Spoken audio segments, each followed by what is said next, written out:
A segunda coisa que você tem que fazer, que é um pouco que a gente conversou, ter o seu objetivo muito bem definido. Não começa seu portfólio, não começa nada que você faça na sua vida sem saber exatamente aonde você quer chegar. Porque se você não definir o objetivo, você não consegue mensurar.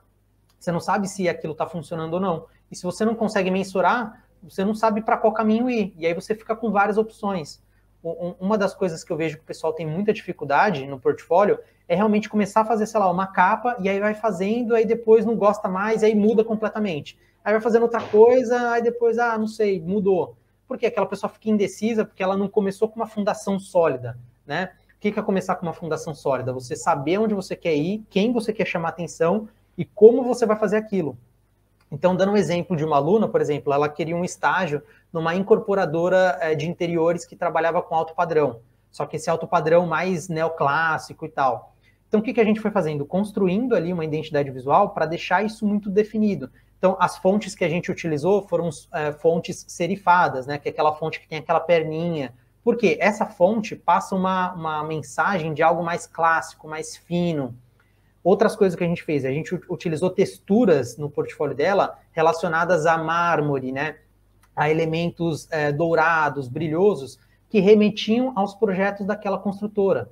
Então, a gente foi construindo toda essa identidade visual e, no final das contas, ela conseguiu a vaga dela, ela conseguiu o estágio na incorporadora, mas por quê?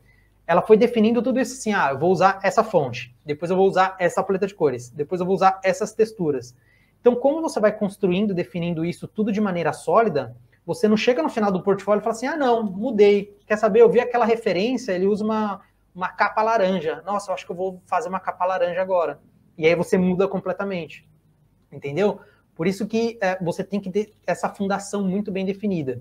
Porque é através dela que você vai ter certeza que você está fazendo o que, né, tem que ser feito.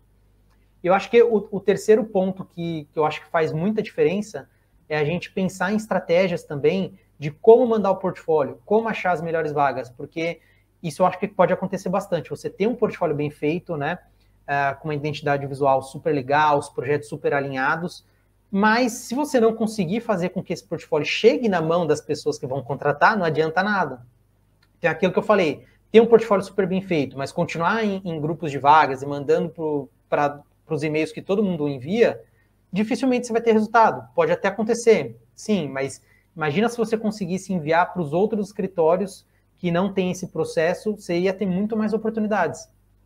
E aí eu acho que uma outra dica bônus aí seria o quê? Você ter várias oportunidades. Então, você tem que enviar para muitos lugares.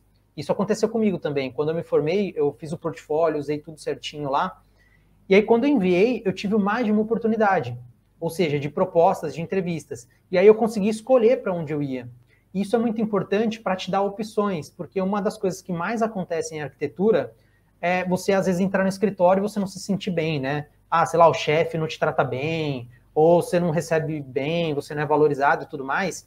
Se você não tem um bom portfólio, você vai ficar refém nessa oportunidade, né? Tipo assim, putz, que droga, aí a pessoa começa a passar mal e ter crise de ansiedade e tudo mais. Mas se você tem um bom portfólio que vai te dar outras opções, cara, na outra semana você fala assim, beleza, tipo, você, né, tá sendo desse jeito, então eu tenho uma outra opção lá.